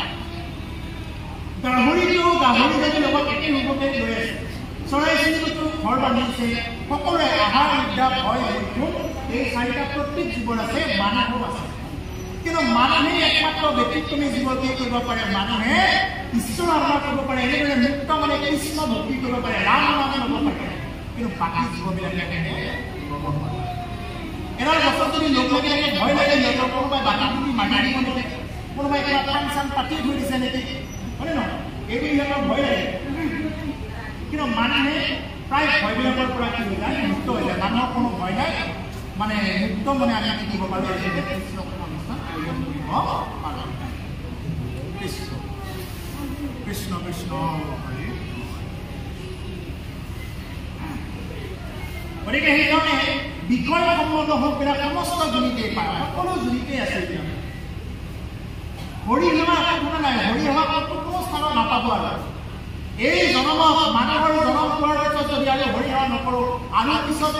পাবা, তাকে কৈছে আশা লাগি মৰি বাহা কান্দি এদিন কিন্তু পস্তাবা, যদি কৃষ্ণ নাম নোলোৱা, ৰাম নাম নোলোৱা, এদিন কিন্তু পস্তাবা। এদিন এই মূৰটো পাকাত মাৰি খাটাই দিলেও কি নাপাবা, এদিন কিন্তু তাৰ পৰা পৰিত্ৰাণ নাপাবা। কি কৰিলো ভকতি নকৰি অন্তে কপাইলে আহি ৰক্ষা কৰা হৰি বুলি সোনকালে শোভাযাত্ৰা কৰি ফুৰিলেও অন্তৰফলতকৈও ৰক্ষা কৰিব নোৱাৰিম। আৰু আজি যদি আমি কৃষ্ণ কথা শুনিব নোৱাৰোঁ, তাৰ কাৰণে দায়ী তুমি নিজেই নিজৰ বন্ধু, নিজেই নিজৰ শত্ৰু, নিজেই পাৰা মাৰিব পাৰা ইচ্ছা কৰিলে তোমাৰ জীৱনটো বহুত ওপৰলৈ লৈ যাব পাৰা ইচ্ছা কৰিলে অধগতিলৈ লৈ যাব পাৰা তাকে কৈছে এ আপুনি আপোনাৰ বন্ধু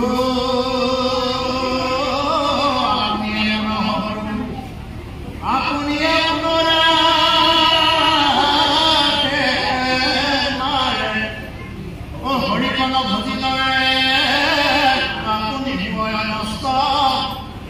হৰি ভজি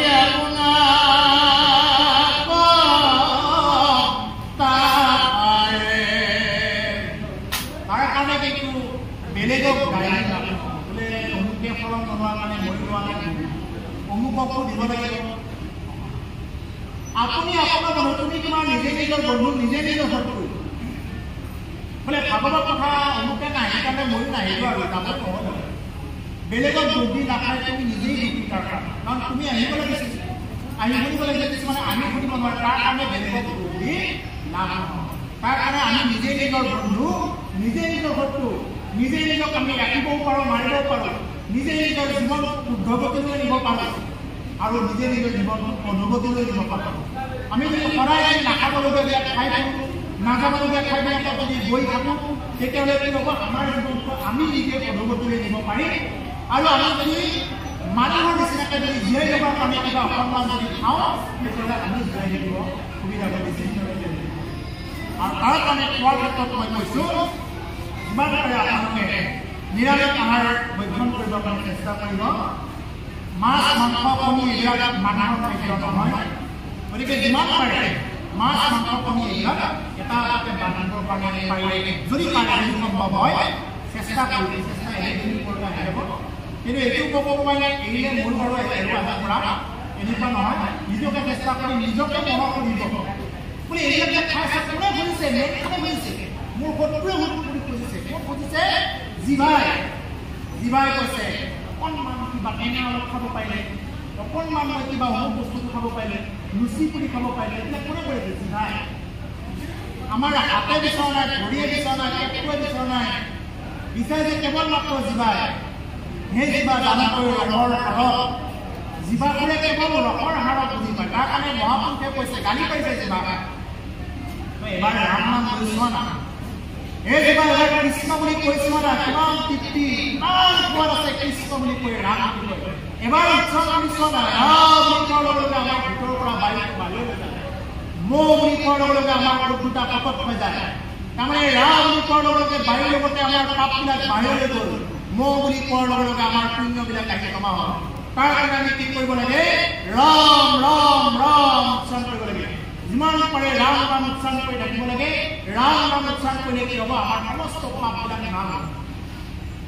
আৰু নাম ইমান নাম ল'ব লাগিব ইমান নাম ল'ব লাগিব কোটি কোটি কোটি কোটি জন্ম আমি পুঞ্জি আহিছোঁ 84 লাখ কোটি সম্পত্তি আহিছে আমি মানৱ জন্ম পাওঁ গতিকে ইমানখিনি জনমৰ পাপবিলাক নাশ কৰিবৰ কাৰণত আমি এদিন ভাগৱত কথা শুনিলে আমাৰ পাপবিলাক নাশ হ'বনে এনেকুৱা নহয় যেনেকুৱা আমাৰ কিছুমান মোবাইলৰ মেছেজবিলাক এটা এটাকৈ ডিলিট কৰি থাকিব লগা হয় মোবাইলৰ এটা চিষ্টেম আছে অৱশ্যে ডিলিট হ'ল বুলি মাৰিলে গোটেইবিলাক ডিলিট হৈ যায় কিন্তু আমাৰ পাপটো তেনেকুৱা নহয় পাপটো কি হৈ যায় বোলে তুমি যিমানবিলাক পাপ কৰিছা এটা এটাকৈ ডিলিট কৰি থাকি যাব লাগিব মানে সেই আগৰ জনমৰ পৰা একদম মানে কুকুৰ শিয়াল হোৱাৰ পৰা বাঘ হোৱাৰ পৰা সিংহ হোৱাৰ পৰা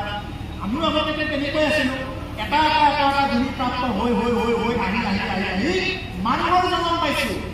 গতিকে মানুহৰ জন্ম পাই আমি কি কৰিব লাগে আমি সেই আগৰ পাপবিলাক কি কৰিব লাগে নাশ কৰিব লাগে পাপবিলাক মুচিবৰ কাৰণে ডিলিট কৰিবৰ কাৰণে কি কৰিব লাগে ৰাম এটা পাপ বুলি হ'ল ৰাম এটা পাপ বুলি হ'ল কোনোবাই কৃষ্ণ বুলি ক'ব পাৰে যাক যিটো গুৰুৱে যিটো মন্ত্ৰ দিছে গুৰুৱে যিসকলে গুৰু বৰ্ণনা কৰিছে যি মন্ত্ৰ দিছে ৰাম ৰাম কৃষ্ণ কৃষ্ণ মাধৱ ঈশ্বৰ কৃষ্ণৰ এনেকুৱা সহস্ৰ নাম আছে তাৰ মাজৰ পৰা যিকোনো এটা নাম কৰিব বা গুৰুৰ মাধ্যমত যি নেকি নাম প্ৰাপ্ত হৈছে এই নাম জপৰক এটা এটাকৈ কি হৈ থাকিব এইবিলাক ডিলিট হৈ থাকিব যিবিলাক থাকে আগৰ যিমানবিলাক পাপ তাপ আছে এইবিলাক কি হৈ থাকিব নোহোৱা হৈ থাকিব সেইকাৰণে আমাৰ এই নাম লোৱাৰ প্ৰতি গুৰুত্বপূৰ্ণ কথা নাম ল'লে কিন্তু একো নহয় ভাগৱতে তাকে তাকে প্ৰকাৰে আমাৰ বুজাব পাইছে কেৱল নাম হৰি নাম হৰি নাম হৰি নাম হৰি নাম কৰি আছে জগতৰ উদ্ধাৰ নাম কিনে কোনো গতি নাই এই নাম লোৱা ভাই নামিলে গতি নাই হৰি নামৰ প্ৰেমৰ নদী ধীৰে ধীৰে বৈ যায় আৰু গান নাম ধৰে গতিকে হৰি নামৰ প্ৰেমৰ নদী কাৰোবাৰ ধীৰে ধীৰে বৈ যায় কাৰোবাৰ ধীৰে ধীৰে বৈ যায় তাৰমানে আমাৰ ধীৰে ধীৰে ধীৰে হৈ যাব লাগিব এই ৰাম নামবিলাক বৈ যাব লাগিব ও ৰাম নাম ও নামে গংগাৰ জল ও হৰি নাম ভগতি পাঠ ও গয়া হে গৈ কুণ্ঠৰ পৰা কি ঐ ৰাম গয়া হে গৈ কুণ্ঠৰ পৰা গাই নহয় গাই নাম সুন্দৰ নাম ৰাম নাম নামে গংগাৰ জল ভাবি লওকচোন মানৱত ভাবি লওক যে গংগাৰ জল যেনেদৰে বৈ আহিছে ঠিক তেনেকুৱাকে এই ৰাম নামৰ ওপৰতটো আজি উত্তৰ বালিচিহা উত্তৰে বৰ বালিচিহাত আজি বৈ আহিছে ৰাম নামৰ নদী এটি কল্পনা কৰি লওক ইয়াতে ৰাম নামৰ গয়া হে গৈ কুণ্ঠৰ পৰা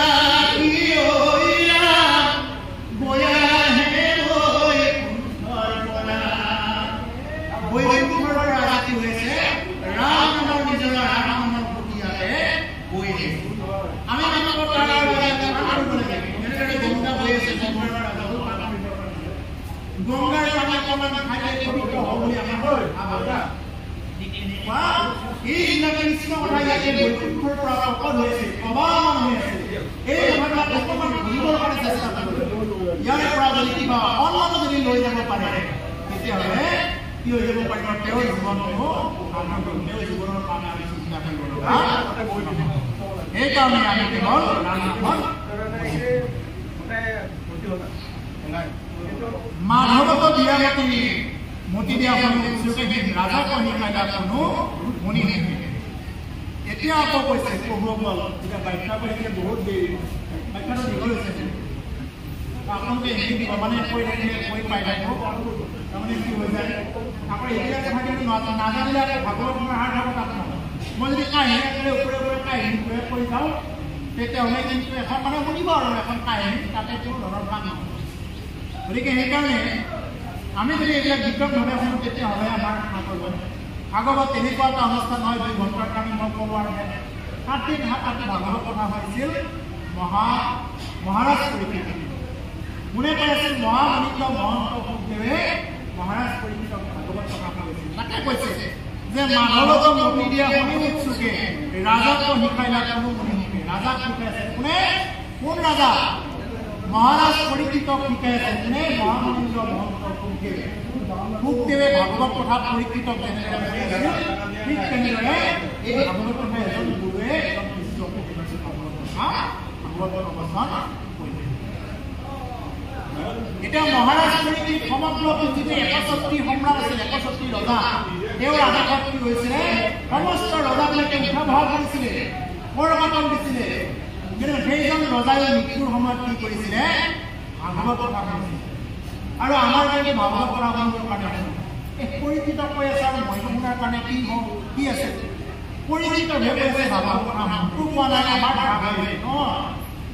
পৰিচিত যেনেকুৱাকে মৃত্যুমুখী লোক আমিও মৰিবৰ কাৰণে গৈ আছো সোম মঙল বুধ বৃহস্পতি শুক্ৰ শনি ৰবি এই 7টা বাৰৰ ভিতৰত আমি মৰিবৰ কাৰণে গৈ আছো আমাৰ এই 7টা দিনে বেলেগ বাৰ নাহে এই 7টা বাৰৰ ভিতৰতে আমি মৰিবৰ কাৰণে গৈ আছো সেইকাৰণে আমি কি কৰিব লাগে ভাগৱত কথা শুনিব লাগে সেইকাৰণে মানুহক ভয় কৰিলে হে আই যে তোমাৰ বয়স কিমান হ'ল নহয় কিমান গ'ল বুলি যে তোমাৰ বয়স কিমান গ'ল বোলে আমাৰ 40 বছৰ 50 বছৰ আৰু কিমান নাথাকো সেইটো নাথাকো কিমান দিন নাথাকে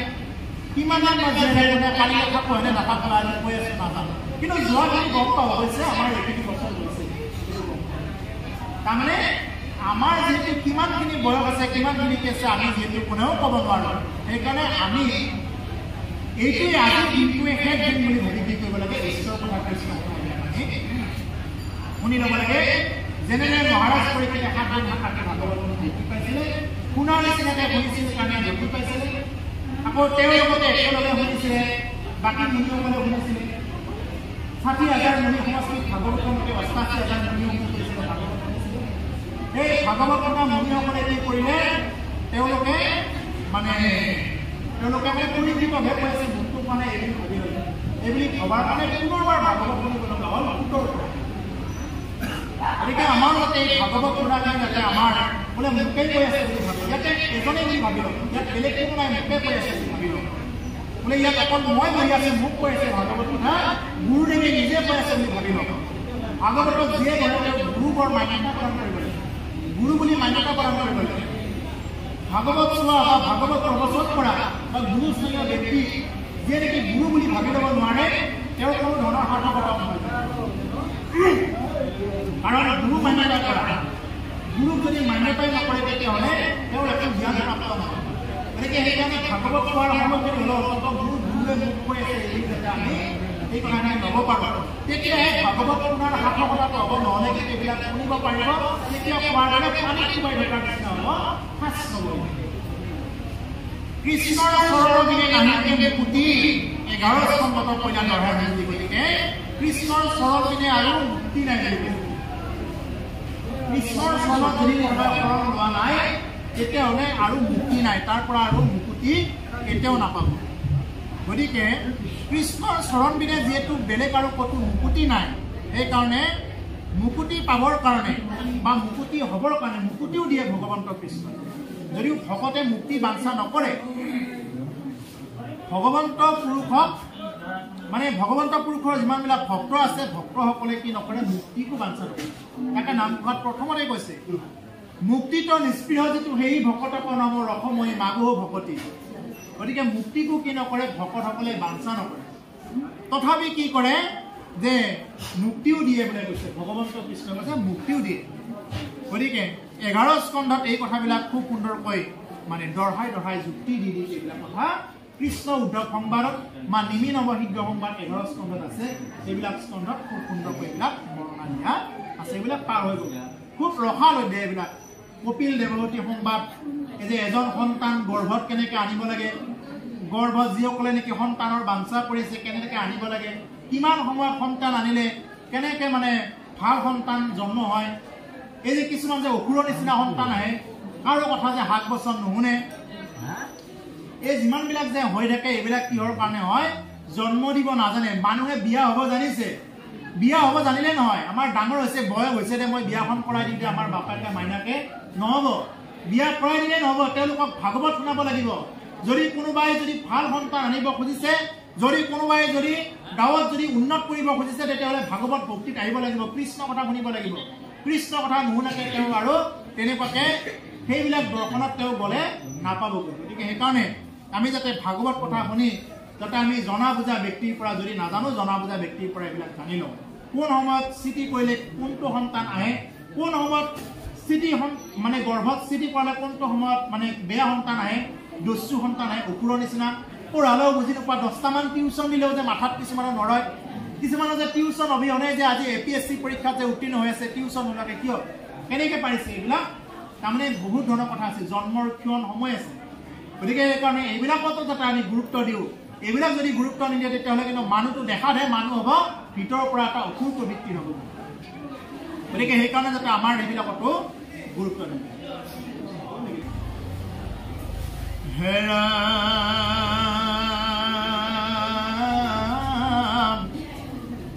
যাক শুনি লোকে সংসাৰ ৰৰতা বংশে, কৃষ্ণৰ কৃপায়ে মুনি, কৃষ্ণৰ কৃপায়ে মুনি দেন্তয় দেশ, দ্বাদশ স্কন্ধৰ কথা শুনিও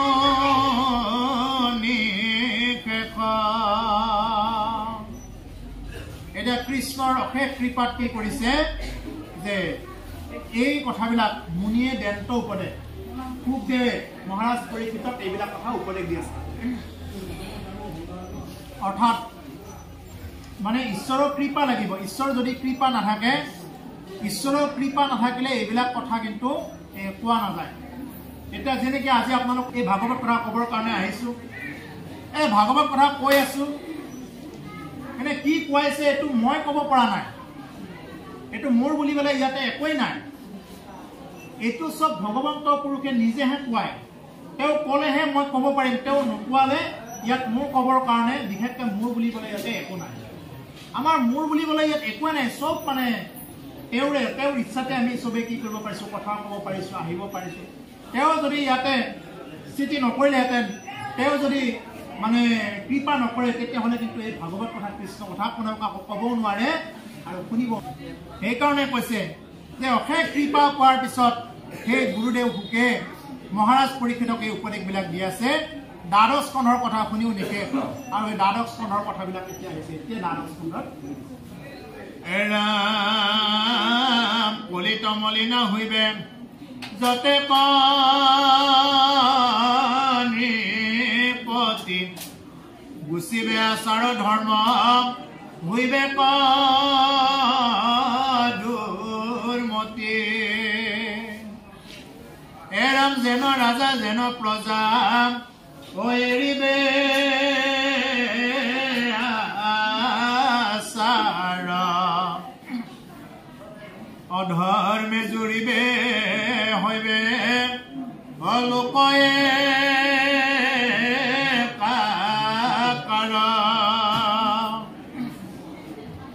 গতিকে এতিয়া আমাক দ্বাদশ স্কন্ধত কৈছে যে কলিত মলিন হইবে যতেক নিৰ্পতি কলিত বোলে ৰজাবিলাক গোটেই মলিন হৈ যাব ৰজা মানে কি এই যে মন্ত্ৰীবিলাকৰ কথা কৈছে এতিয়া আমাৰ মন্ত্ৰী এমএলএ মলিন হৈ যাব তাৰপিছতে কি হ'ব গুচিবে আচাৰ ধৰ্ম হইবে দুৰ্মতি আচাৰ ধৰ্মবিলাক কি হ'ব কৃষ্ণ কৃষ্ণ হৰি আচাৰ ধৰ্ম এইবিলাক নোহোৱা হৈ যাব জুৰিবে হইব লোক একাকাৰ সমস্ত লোকবিলাক কি হৈ যাব একাকাৰ হৈ যাব যেন যেন অনৰ্থ মিলাইবে দুষ্ট কলি ভৱিষ্যত ৰাজাৰ পঢ়িব বম খাউলে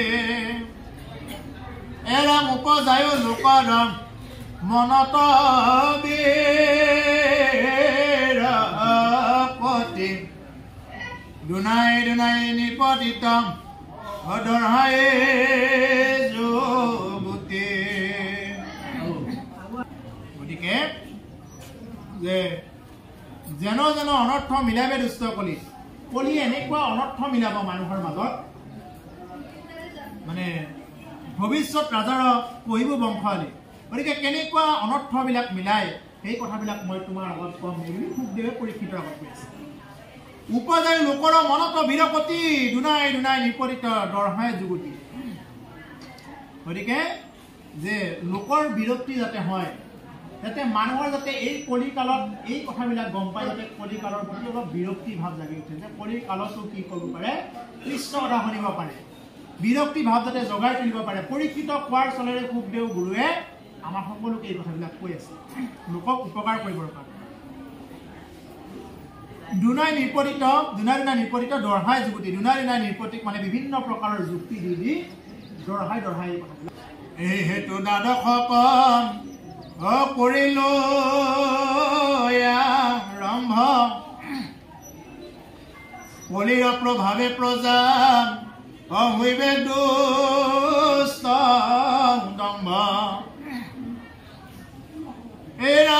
এৰাম তাহাঙ্ক কৃপায়ে কইলা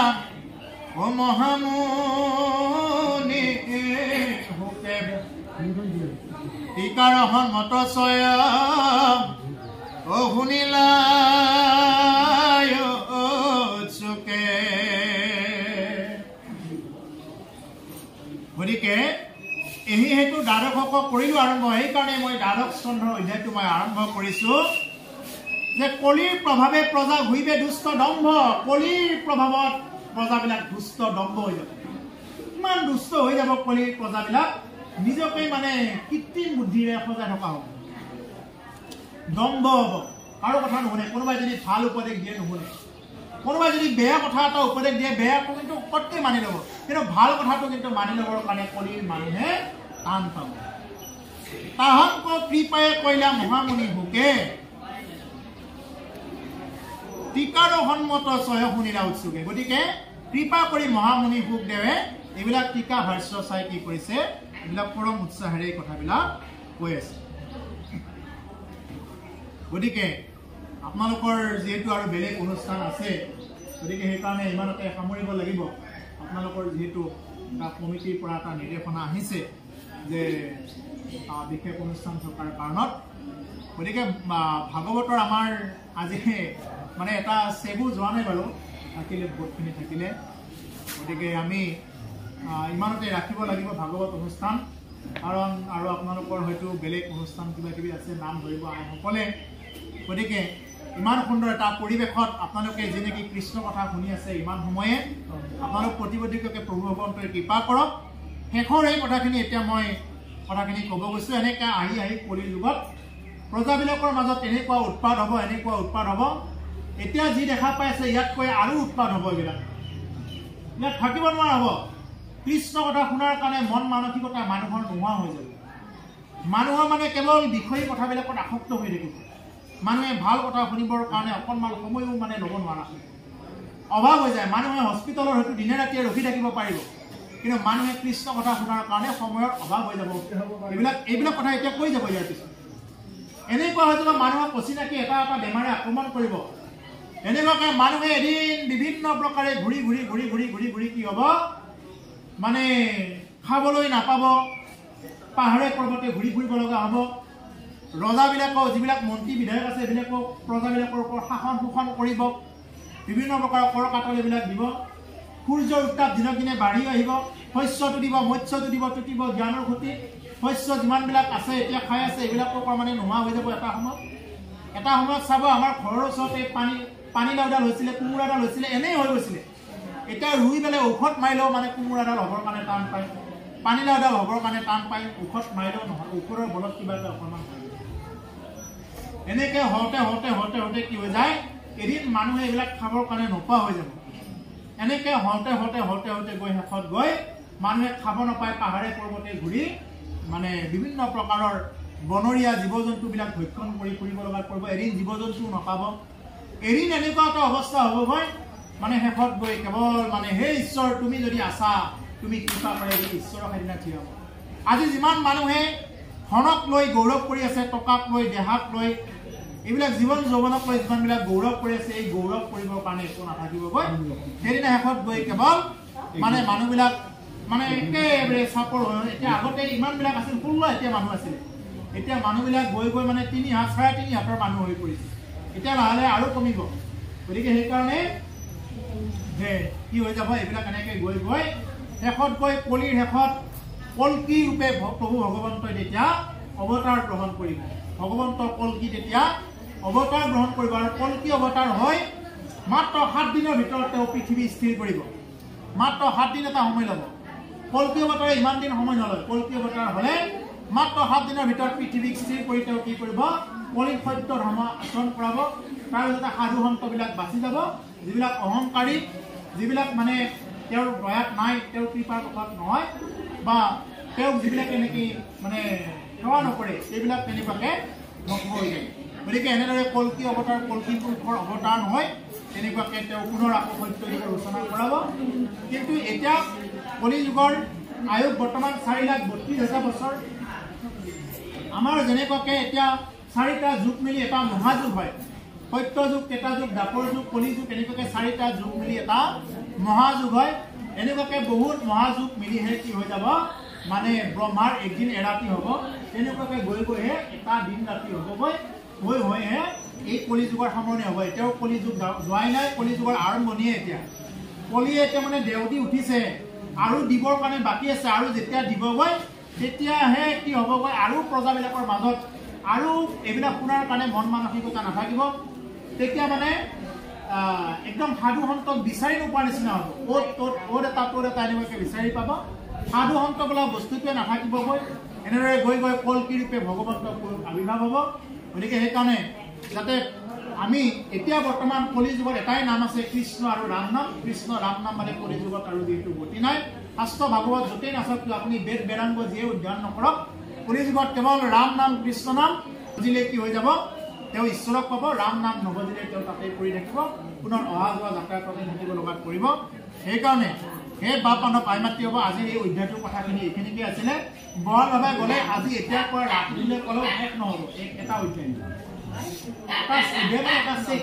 এটা চেক নপৰিব। গতিকে সেইকাৰণে আকৌ যেতিয়া নেকি কেতিয়াবা যদি সৌভাগ্য হয় তেতিয়াহ'লে আকৌ পুনৰ